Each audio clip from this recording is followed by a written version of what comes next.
Hey guys, Q here. I want to take a moment before we delve into this review to ask for your help. I've worked on the Button Smashers for more than 5 years now, and in that time I've watched it grow from a place to store a podcast into a moderately popular media outlet. During this time I've also gone through multiple changes myself with regards to my style of writing, content creation, and passion for the topics that I cover. Most recently, I found myself in a bit of a rut with regards to working on new content. This is where you come in. I need some help deciding on what to work on. We create content for you, so I'd really appreciate it if you can spare a few seconds to leave a comment to let me know what you'd like to see more from us here on this channel.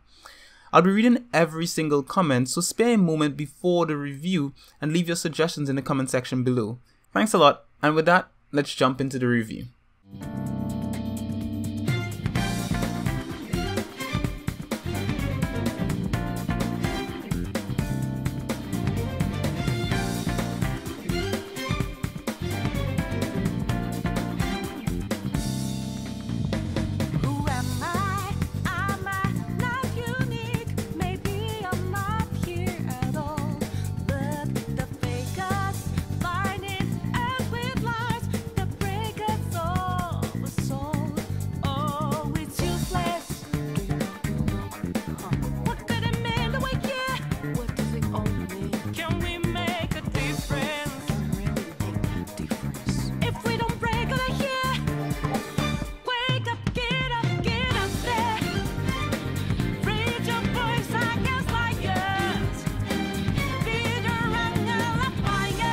When a game is arguably as perfect as Persona 5, it's all the more jarring when parts of that experience is of a vast contrast from the rest of it.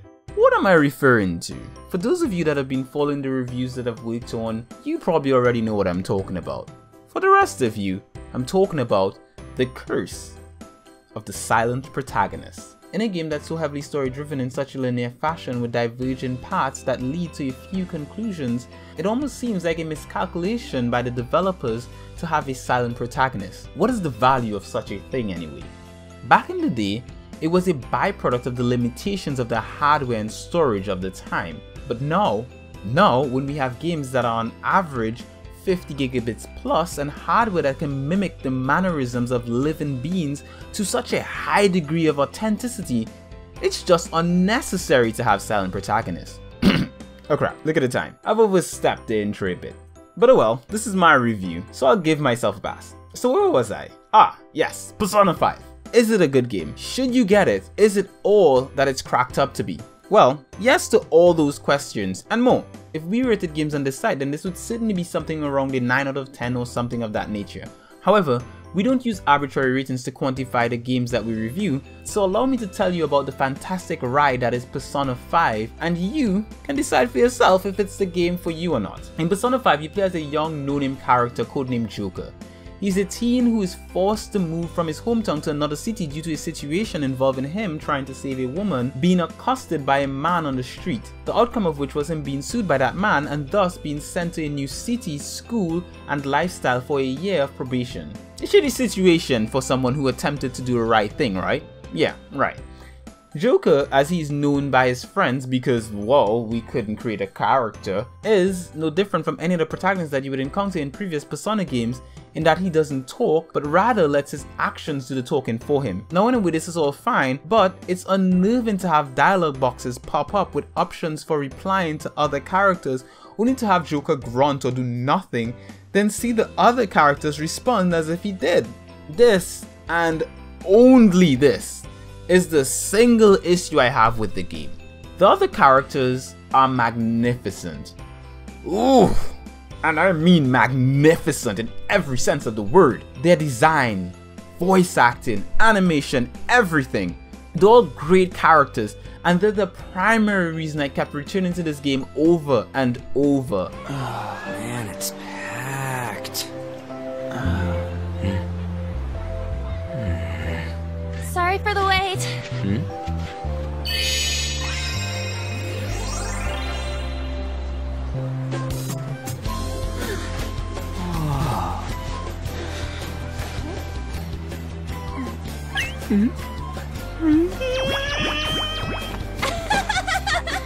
Got a better opinion of me now?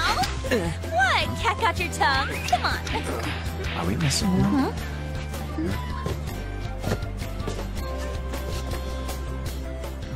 Like previous Persona titles, each character has their own arc that reveals their persona, and over the course of the game you're capable of delving deeper into each and every one of your companions' motives and past. This wealth of character depth even extends to the NPCs and enemies, and it's so well done that you find yourself completely immersed in it by the end of the first few chapters. What you get with Persona 5 is a game that breaks the mold. It raises the bar for all JRPGs, a bar that was previously set by its predecessor Persona 4 Golden. With most games, it's either style or substance. Persona 5 is substance dripping with style. Every single aspect of the game begs to be seen, to be admired, from the menus to the transitions between them. It's all fluid and stylistic in a way that I've never seen done before. Closest I've seen with regards to this flamboyant style was The World Ends With You, and there's a vast gap between that game and this one. In Persona 5, everything is alive, everything moves, even the dialogue boxes. It's a type of game that begs for your attention at all times, which is unique for turn-based role-playing games that favor more of a methodical, classic style. As I alluded before, the improvements to this franchise don't stop with its style. It extends to that also classic JRPG system as well, turn-based battles. In Persona 5, you're given the choice to choose to battle enemies or outright avoid them using the game's intuitive stealth mechanics. If you choose to battle them, you're capable of using standard turn-based attacks, items, and persona, which look amazing. All of this is standard Persona fare that veterans should be familiar with, but it gets better. Now you can turn persona you battle into allies by negotiating with them. In this way, you're able to bolster your ranks with those who would otherwise seek to hinder your progress. It's all done similarly to the Shin Megumi Tensei games, so what this means is negotiating with enemies in an effort to sway them your way. So expect to encounter different persona with very human-like personalities and desires. Some you may be able to convince to join you quite easily, while others will use you for their own ends, then still take the piss at your expense.